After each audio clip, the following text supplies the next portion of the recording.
All right, we got some changes coming to the Crucible, and I'm excited. Now, the title of this video is talking about the IS Luna. I will get to that in a second. Let's go through in order, because in the TWAB, or the This Week at Bungie blog, Deej dropped some knowledge, a surprising amount of knowledge about Crucible changes that are coming. Let's go through them super quick. So first of all, the number of active Crucible playlists is being reduced to help draw Guardians into a more focused set of battlegrounds. This is perfect. This is what I've wanted for so long now. I've been saying on stream, I'd say once a stream, I've been saying that Bungie needs to consolidate all of the Crucible playlists, because there's about 59 million different options right now, and because the player base is probably, if I was to guess, the lowest it's ever been at this point in Destiny's life cycle, that's what we needed. Everyone was too thinly spread out. Trying to find a game in Australia was not even a thing, especially past like 2 a.m. If you were searching anywhere other than the daily past 2 a.m., and even then, the daily would still take like 10-15 minutes to find a game. It was insane. So happy about that change. Moving on. Next point is each week we'll offer 5 core playlists in the center row and 1 top rotating playlist in the top rotator. So here's a picture of what that looks like. So if you look, there's only 5 available in the middle, which is so great. On the bottom is going to stay private matches. They will remain there. And for those classic players who don't own Rise of Iron, which at this stage, who is still playing Destiny and not owning Rise of Iron? Is that even a thing? Let me know in the comments, because that is outrageous. Why do you even play this game? But alas, it's great to have you. So if you don't own Rise of Iron, each week, the top rotator is the only thing you can play, which kind of sucks for you. I'm so sorry. But like I said, I am surprised. You may as well buy a Rise of Iron at this stage, because you're about to get a bunch of extra free stuff. I don't know. That's a gray area. Do whatever you want. And in the top, it could be either Zone Control, Combined Arms, Mayhem Clash, Mayhem Rumble, or Double. And I mean, I'm not really a huge fan of any of those except for like Combined Arms, so that doesn't worry me. Elimination's going to stay. It's going to be available each week, and that's going to be the center node, I believe.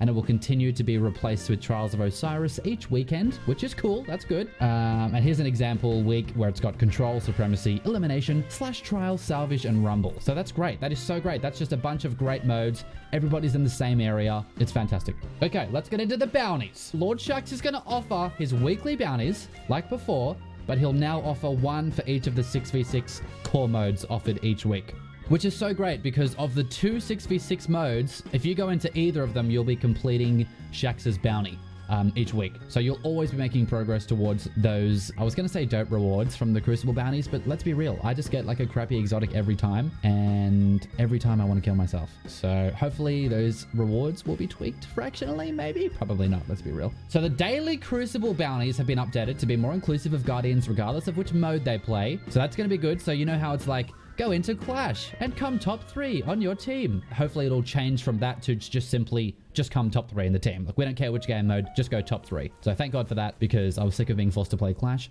LMAO. And also which subclass they favor. So, you know, there's bounties that were like, hey, go as Gunslinger and get a multi-kill. I would always leave that, because I'm like, no, I don't want to play Gunslinger Bungie. So that's good. I don't want to have to play specific subclasses anymore. Or if they have a fire team available. So it's not going to be like, go in a fire team and get some points together as a team. That's great for those solo players. And now, here we go. Here's where it is. The Crucible Quartermaster will now offer 5 new bounties each week for different weapon archetypes. And thinking back, didn't he used to do that? Didn't they take those away? Like, it was get 9 kills in a game with pulse rifles. So they're bringing that back, an opportunity to earn a variety of Crucible, Iron Banner, and Trials of Osiris weapons from year 2 and year 3. So they're bringing it back, but they're adding a bunch of weapons into those specific rewards. So Iron Banner year 2 weapons. Finala's Peril is coming back. That's going to be dope. That freaking God Roll hand cannon that everyone always asks me what it is. It's Finala's Peril, and it's coming back. And like No One's Mercy's coming back. All these really good weapons from year 2. That's exciting. And also year 2 Trials weapons. So what is that? They're bringing back like the Doctrine.